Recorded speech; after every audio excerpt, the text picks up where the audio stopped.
me live in the studio is Coalition frontbencher Perin Davey. Senator, thanks for your time. Let's start with a very upfront revelation by the former Prime Minister Scott Morrison about his mental health challenges when he was in the top job. Were you surprised about how frank he was?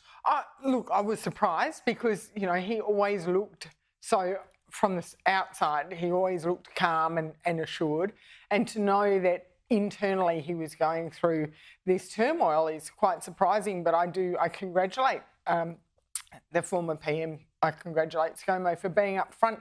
We do need to talk about it. We need, it's when high-profile people actually come out and admit that they've had struggles too, that it allows other people to be more open about it. It's a good point. And Bill Shorten said pretty much the same. He said he wasn't a big fan of him as Prime Minister, but good on him for being up front with this now, suggesting that even at times he found it hard to get out of bed, given the anxiety that he felt. Which was incredibly surprising because, when ScoMo was at work, he was at work all the time, and during COVID, early mornings, late nights, always sort of on call. And as politicians, sometimes we do feel like we're on call 24/7.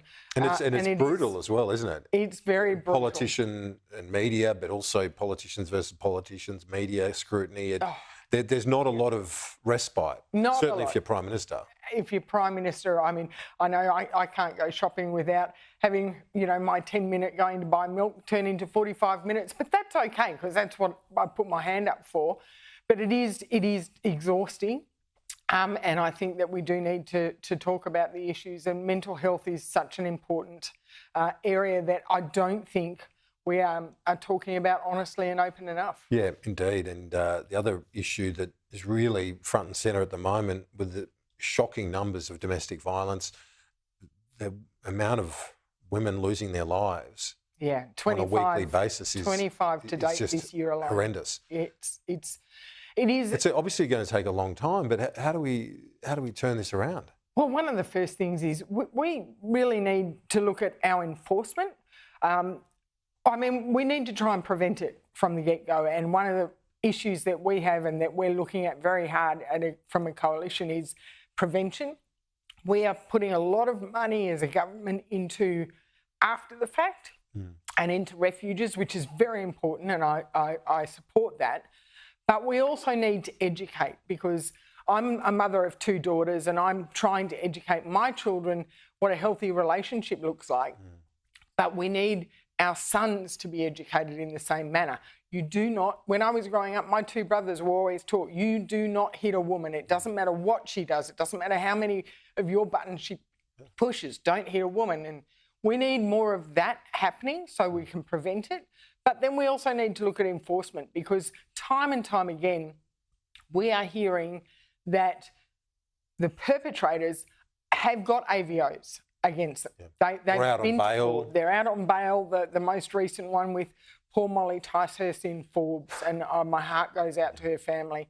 He was bailed only 15 days prior for domestic violence abuses against her. The person alleged to have carried it out, Yeah. Yeah, it's just, it's so upsetting, the whole thing. Now, let's look at, in terms of where the politics is at this year, it's all about the economy before the next election. We saw our friend Warren Hogan from Judo Bank. He's saying he thinks there'll be 3 rate rises now. I know. This year. If that happens, politically, that would be an earthquake. He's completely reversed what his previous prediction was. He had previously predicted that rates would start coming down this year, but on the basis of the last figures, he's turned it round, and rates could go up. And I know Australians who are already paying 35% more in fuel and insurance, 25% more on groceries. Let's not even talk about our electricity bills, which should have gone down $275. Australians are feeling it right in their hip pockets. It's a very troubling time, and we're not hearing a solution from this government. Perin Davey, appreciate it. We'll talk to you soon. Thank you.